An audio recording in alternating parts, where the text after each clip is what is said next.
So the background behind the decision to adopt a disaggregated model for LON2 really came out of a fairly long process of research and due diligence into the options available to us. We looked at all the standard technologies that were in the market, and over the last 12 months we saw a maturing of the disaggregated connectivity options. And through researching this more, we came to the conclusion that this offered the best, most benefits for our customers, for our members.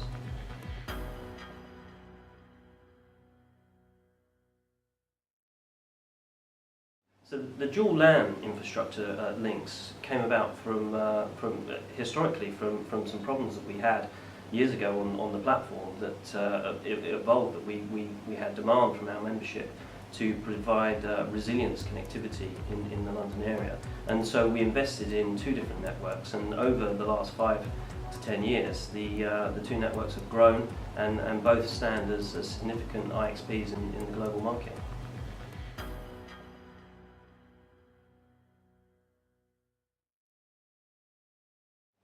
So our selection process for the disaggregated model fell on Edgecore Networks and IP Infusion for our two partners. So Edgecore Networks, who are owned by Acton, have been making switches, Ethernet switches, for a number of years, and are very dominant in the market within the data center.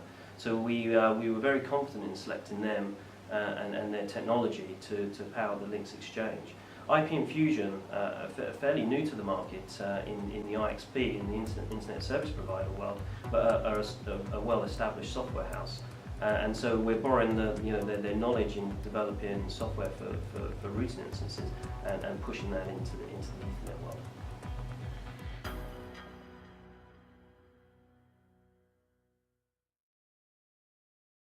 So we're very excited about the relationship with relationships with Edgecore Networks and IP Infusion. Both of them have come to us with keen interest in the Internet Service Provider market segment, and also within the Internet IXP industry. Both will partner with us, as we have with other technology providers over the years.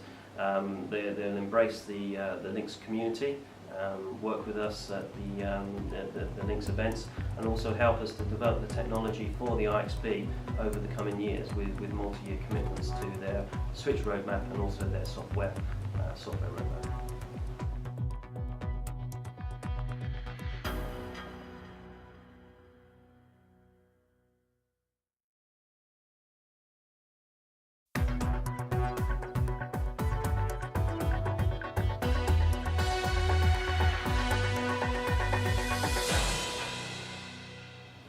At LINX, with this new partnership for LON2, we've selected a technology platform called EVPN to run on this. We believe at LINX that we're the first internet exchange to announce selecting EVPN or move into EVPN, and we're very pleased that we're in a position to embrace this new technology.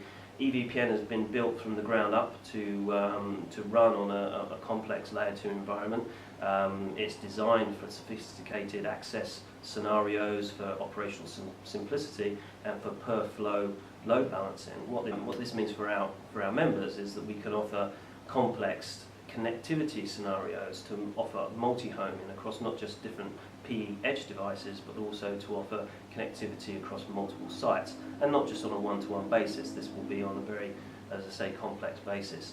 We can also offer benefits around broadcast domain control, so mitigating background noise of broadcast traffic affecting ingress and egress ports on the exchange. And so we feel that it's going to benefit the membership by offering higher uptime and greater stability on the exchange.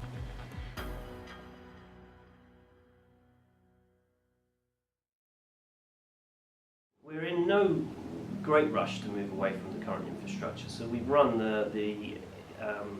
we've run the Extreme network on LON2 for a number of years, and it's proved stable for us. The issue with the Extreme network is about the future growth and how we scale the network, and this is where we've selected the new partners to come in. We will fully test both the IP Infusion and the Edgecore solution within a proof of concept environment, and then move to a full deployment when we feel comfortable that it's going to be stable.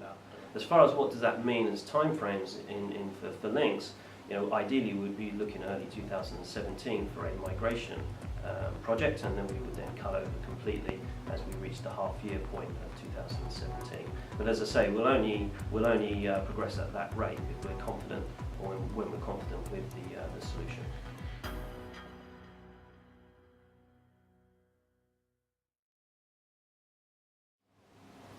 So we recently announced price cuts on London 2, also substantial price cuts on London 1 and Manchester. We expect with the price cuts non-members to look at the London 2 exchange, the exchange LAN, as an interesting add-on to their business strategy for connectivity. As far as London existing members that are participating in London 1, we fully expect people to be interested in London 2 as a redundancy strategy for their connectivity options into the internet environment.